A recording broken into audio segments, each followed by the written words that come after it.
Welcome, everyone, to another episode of Industry Insiders. Today, we are very excited to have Eric Landry with us.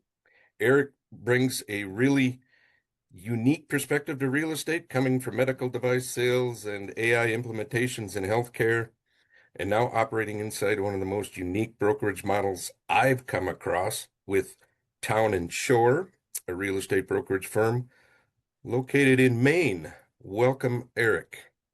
Hey, Rick. Thank you very much for having me. Certainly an honor. Appreciate Absolutely. it. Yeah, thanks for coming on. Give us the Eric Landry Cliff Notes version of where you came from, a little bit of your history and how you Sure. got here. Yeah. So, you know, it- a lot of stars aligned in regards to how I ended up where I'm at now. However, I think what started me on this path was in the operating room. I really wanted to be a device consultant.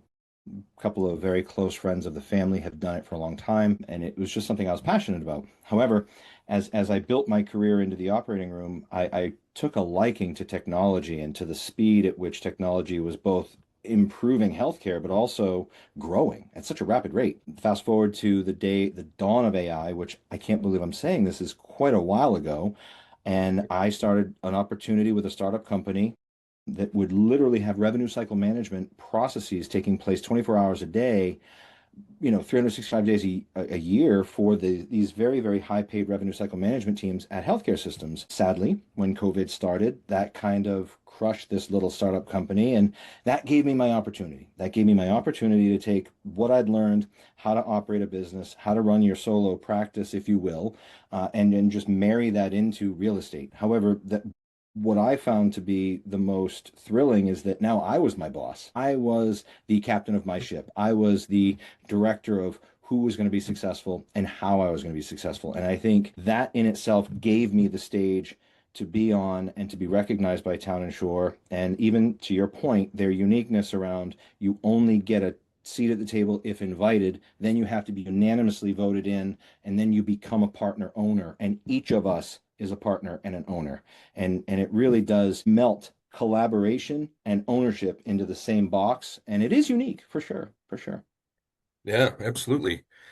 So you've mentioned the partner-owned model where everyone is essentially an owner and there's a unanimous vote to bring in a new member. What does that structure unlock that traditional brokerages just can't replicate? I'll be honest, it's the dollar. It really comes down to the dollar. I walk away from every transaction with 98% of the commission in my pocket.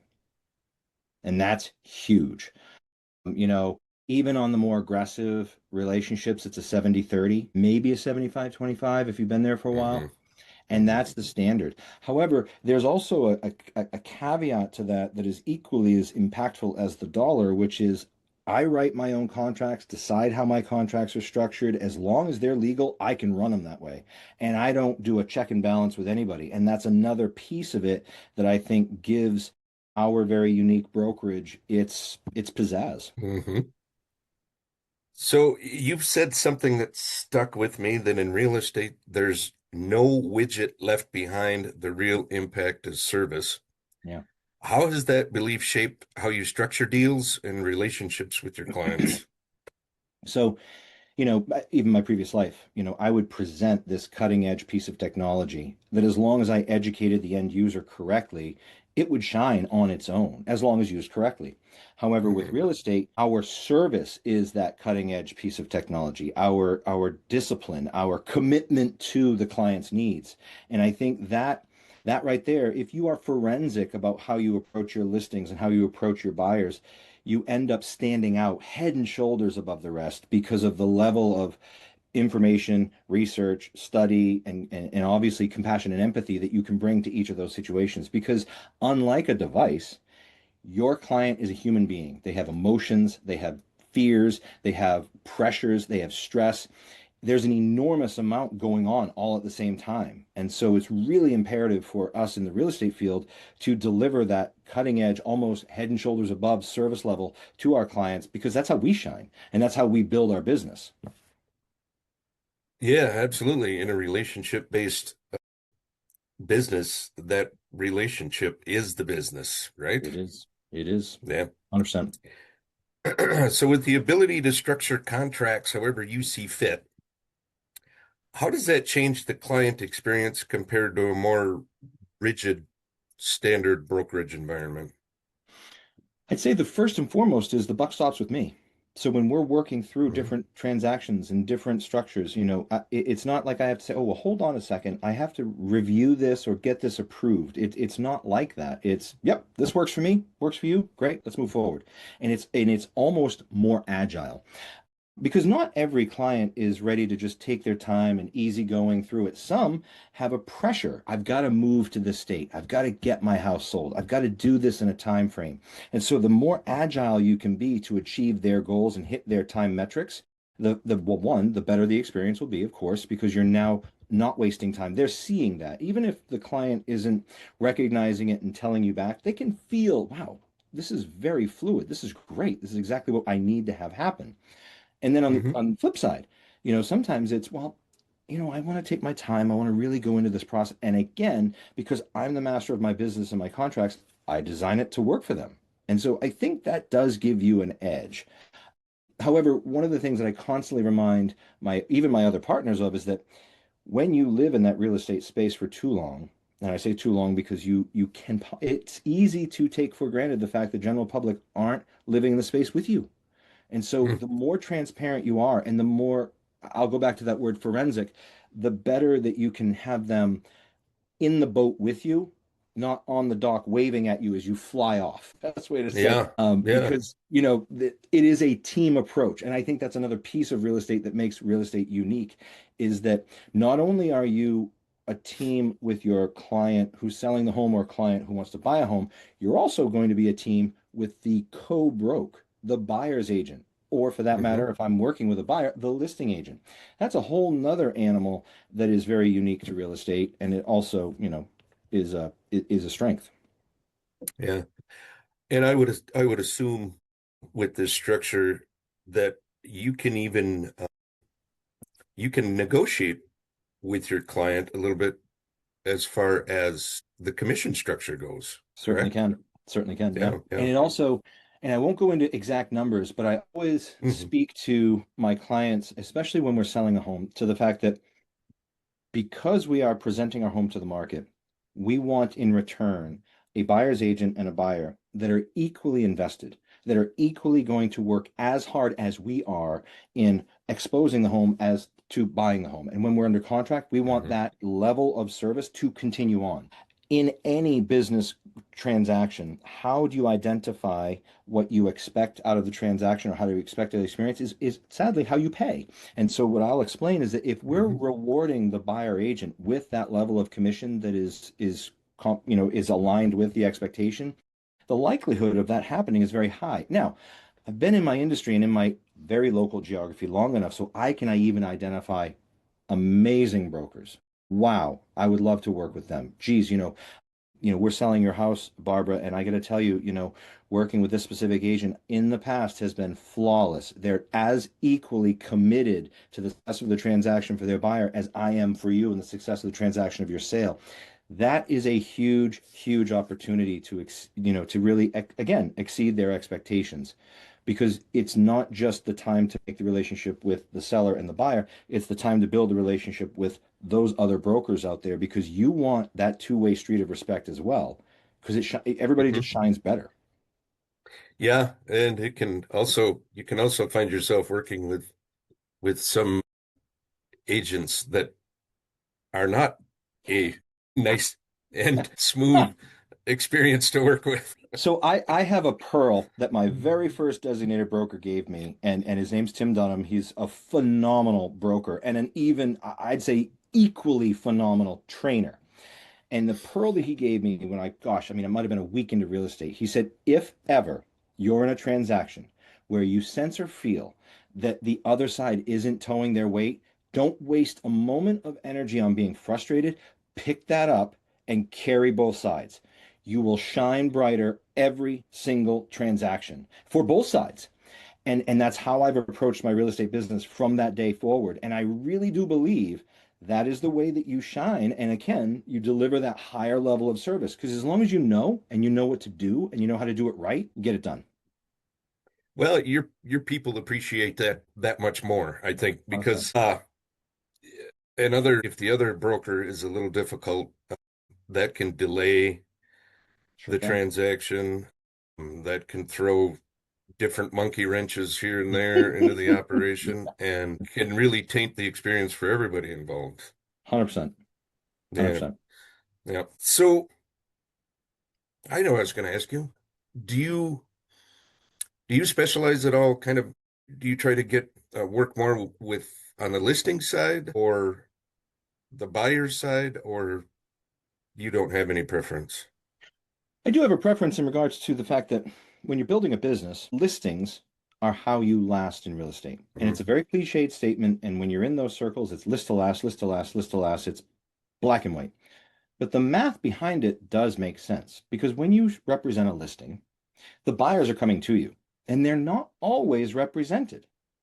And so Hmm. the listing that you represent may Okay. not even be the ideal home for that buyer, but they may like the way that you approach and expose that home as they come in for an open house. And they'll almost do Hmm. like a mini interview. And then suddenly you now have a buyer that you're working with who potentially may even have a house to sell if they're empty nesters or if they're, just in another part of the state where they want to move from to get to where your listing is. And so Hmm. really, if you look at things in a life cycle, a listing is where all of the other opportunities bloom out of. And so when you're building your business, oftentimes when you start, you end up working with buyers because you're in a lead service or you're getting leads inside your brokerage. And so that's how you build your sphere of influence.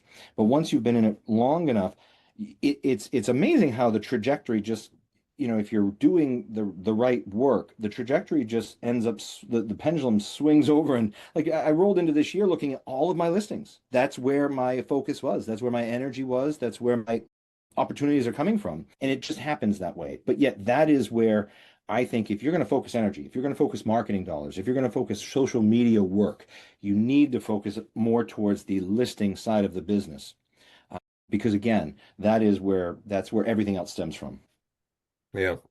I know in others that I've talked to, they prefer the listing side because the buyers can be a little difficult to work with from time to time. Well, I mean, there's another funny little adage. You don't want to practice real estate, which is hopping in your car and driving all over the state. You want to practice real estate. And as simple as that sounds, it's kind of true.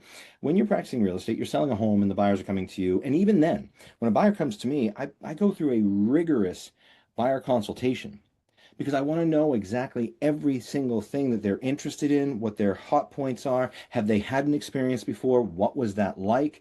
You really want to understand the entire picture before you see a house because then you're not going all over God's creation. They're still, of course, the internet and the information that's available now is cutting edge and to the second up to date. However, there are still attributes that inside of real estate that even the Zillows can't offer that then you can add color and context to that then fulfill that picture better for the buyer. So, I mean, yes, they certainly can be. However, if I still feel like if you don't have pre-work and they're willing to give you that time to do the pre-work with you, even those buyers can turn out to be really sharp. Yeah, good point. So you've actually seen AI implemented at a high level in healthcare, specifically handling repetitive, time-consuming tasks. Where do you see the same opportunity inside real estate right now? Oh my gosh, you just gave me Pandora's box of questions because I mean, it really truly is. I mean, I've seen AI clones that are doing fantastic work on video content that the real estate agent themselves just doesn't have time to produce, write, edit, then get out to the social platforms. I've seen email marketing from a blog post to email responses happening all over the place. I've seen machine learning happening where it's really understanding how the basic pieces of a contract need to be plugged in, which then Hmm. it what it does is it lightens the administrative lift for these sales agents and brokers.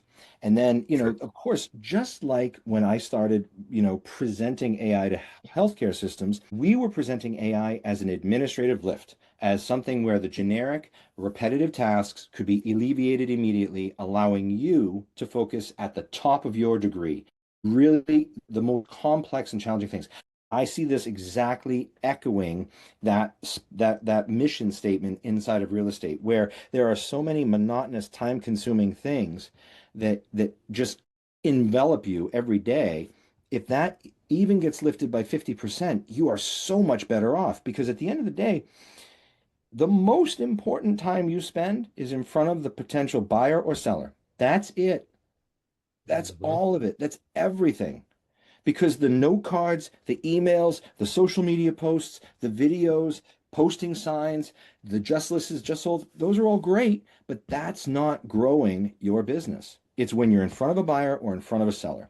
And so that right there, I believe if you adopt it correctly, if you educate yourself on it correctly, will be the power move for the Mhm. brokers of today moving forward. However, the irony that I've always laughed at, and this is in all sales, this is not real estate, is that anybody involved in sales, what do we represent? We represent change. We're asking someone to change from where they were to what they're going to be. You call used car sales? Well, that's you're selling a car to buy a car. House, you're moving them out of one, moving them into another. Well, but yet in the same industries, they have such a hard time evolving and changing themselves.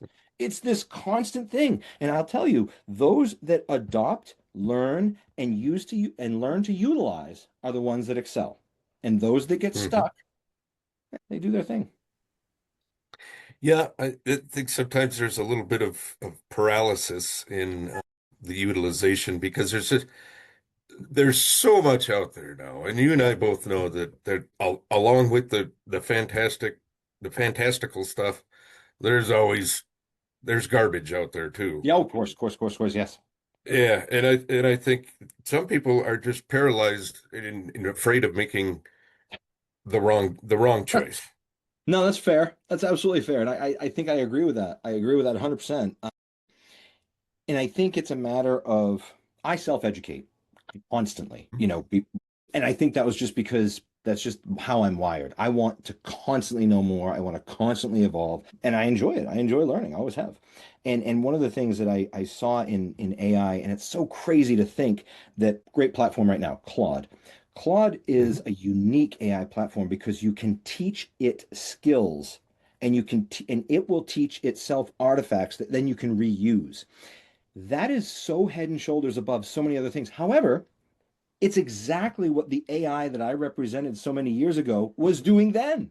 And so, now, granted, we were on a privatized, very specialized sort of delivery platform for healthcare, right? And we were inside Mhm. electronic medical records. But to see the beauty of what I learned then now being made available to the public is phenomenal. However, to your point, there's a little bit of a pucker factor when you're like, whoa, whoa, whoa, how do I do that? You mean it's going to do it on its own by behind this? Whoa. Now, as a case in Mhm. point, this morning I was like, just for fun, I want to take a screenshot of every new listing in my hometown, Yarmouth, and I want you to summarize exactly what that looks like. And I grabbed the screenshot and everything else was done. It ran the Mhm. analysis per square foot, how long they've been on the market, what the average price was, what I should say in my Instagram post. I mean, it was nuts, but I was like, okay, so that was 45 seconds of my time, and here it is. Right? I mean, how many other brokers are going, oh, well, calculate this and run that. And now I'm gonna try to type it in my own word. Gosh, So there's some phenomenal stuff out there for sure.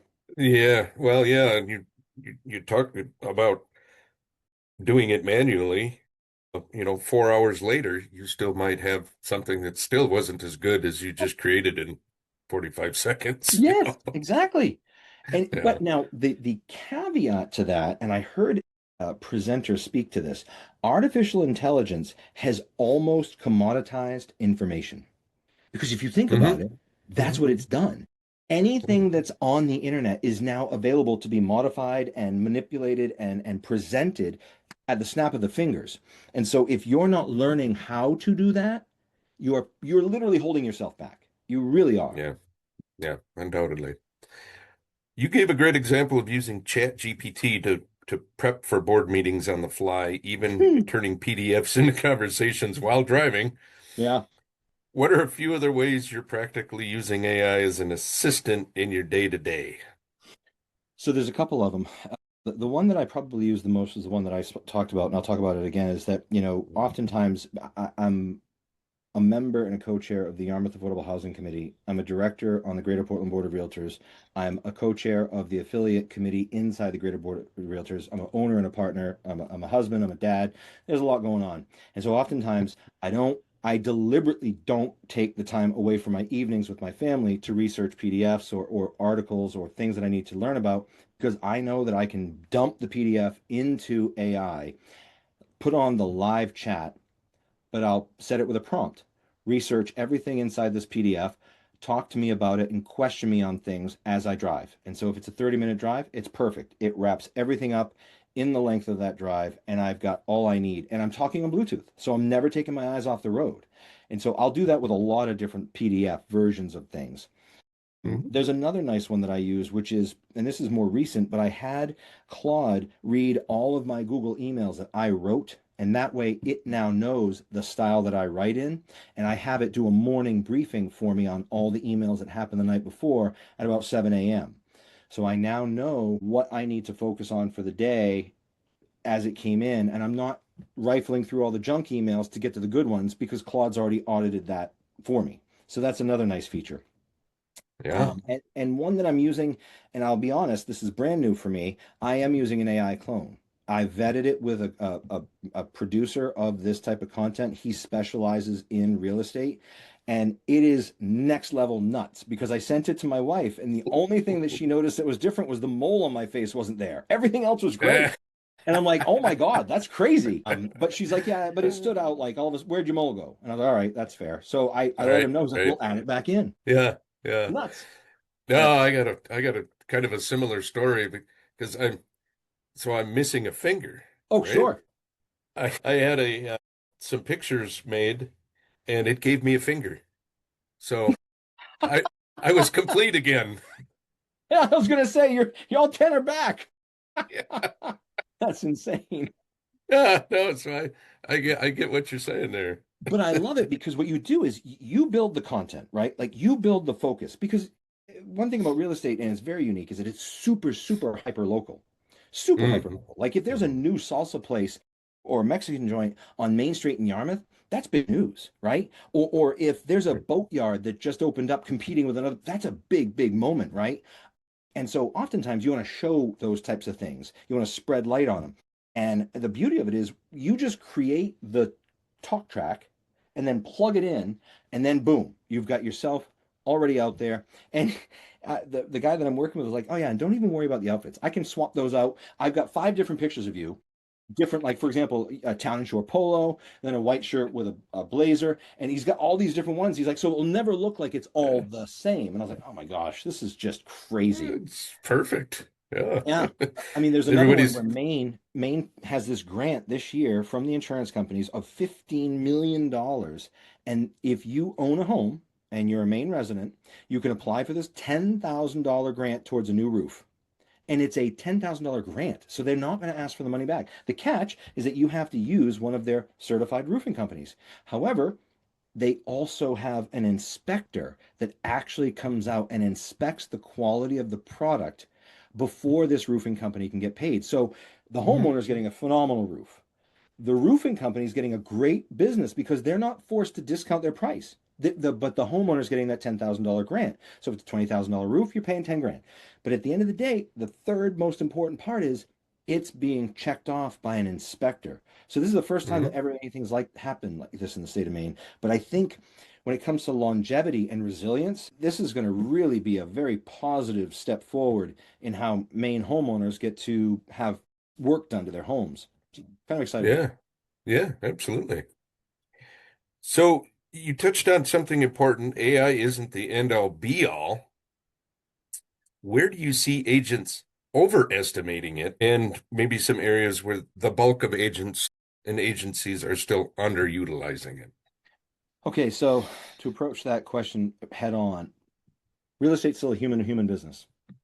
It will always be a human to human business because there are so many emotions, there's so much stress. And not only is every house different, every client is different. And Mm. so that will be hands down what saves this industry for sure. Because anything administrative, you know it, AI can do it. And anything video and social marketing, AI can do that too. But AI cannot handle the call from a client whose house is under contract and then the house that she was going to buy down south just fell out of contract. And so now she's horrified because where is she going to live? Nobody's going to feel that better than you. You are the therapist, and you're going to have to think on your feet fast on how to answer and solve those questions because AI just can't do that for you. So that's the truth of what is going to be, the most important aspect of real estate and how AI will just isn't going to touch that part. However, I think if you just kick back and you let AI do your social media and AI do your emails, you're going to miss the boat. And you're going to end up spending a ton of money and probably get stuck paralysis by analysis because there are 6 million different companies out there joining on with our stuff does this AI, our stuff does that AI. And it's like, well, Hmm. that's great, but do I Hmm. need it? That's the question. So, yeah. Well, and that's part of the space that I work in, and one of the ways I approach that is, could you use this? Sure. Will it add value to your business? Right. Will you make more money using this? And if you can't answer, yeah, you can't connect it to, this will free me up to be able to do this or Right. something in that order, then it's just a shiny toy that That's it. doesn't do anything for you. So, I mean, I use my AI clone as an example. I'm doing this because I just like the exposure and it's fun, but I'm not doing it Hmm. because I know it's going to land me listings, right? However, what it is doing is it's freeing up my time where I would make those videos so that I can make those personal calls, write those personal notes, Hmm. make it a much more human connection.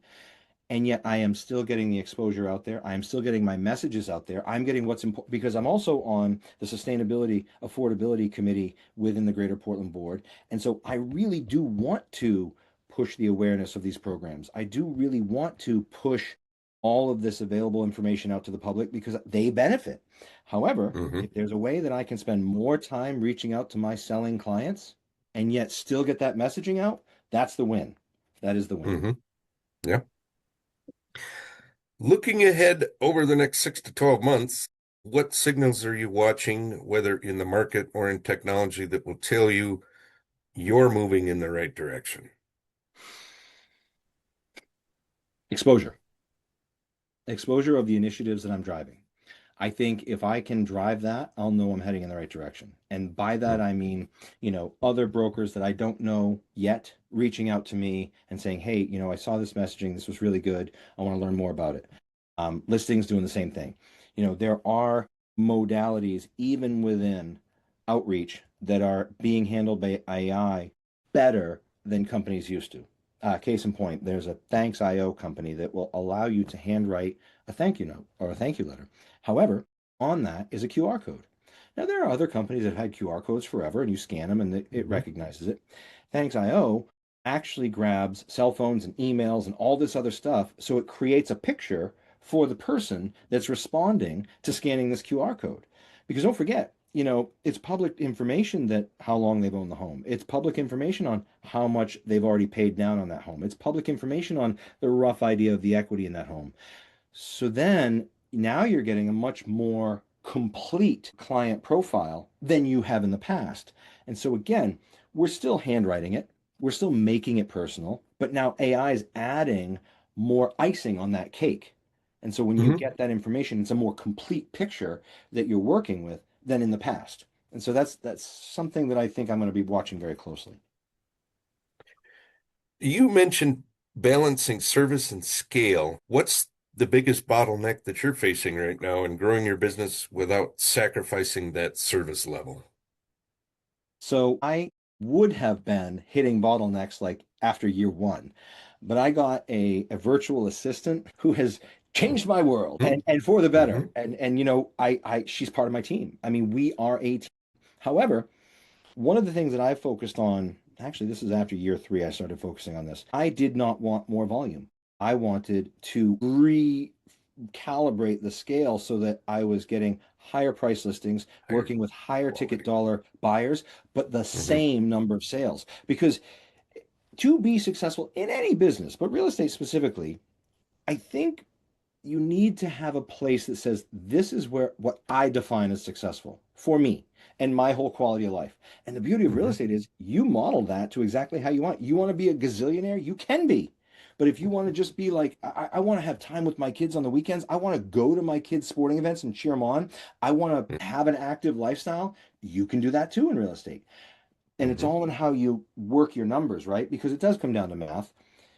So that's been my, I can't even call it a bottleneck, but that's been my focus since about year three, and I'm in year five now. And Sure. it's a matter of shifting your time, shifting your investments, shifting your approach. That's really what it is.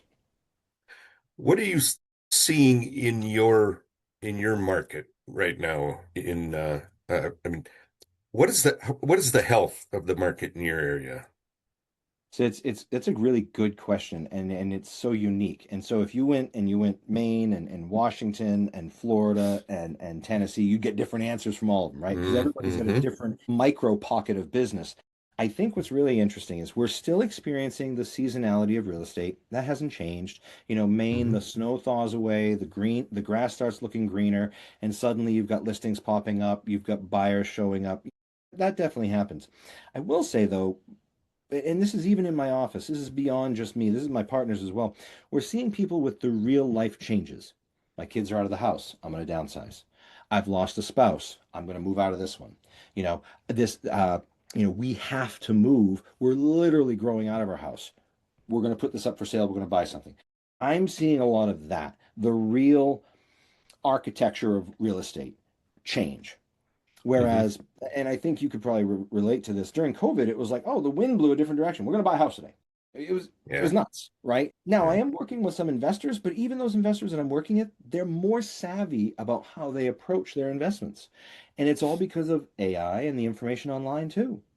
So Hmm. now my job isn't educating them on the cap rate or the cash flow. My job is educating them on what the market is doing currently to help them understand if this is a good time to do it or not. It's Hmm. really, Hmm. really an interesting place up here right now. But I'd say, that the lion's share of my business is from real family moment change, pro or con, good or bad. That's what it is. Yeah. However, I guess I'm just fortunate enough that it aligns with exactly what I want my business plan to be like this year. So that's worked out nicely. Perfect. Yeah. Well, thanks, Eric. That was extremely insightful.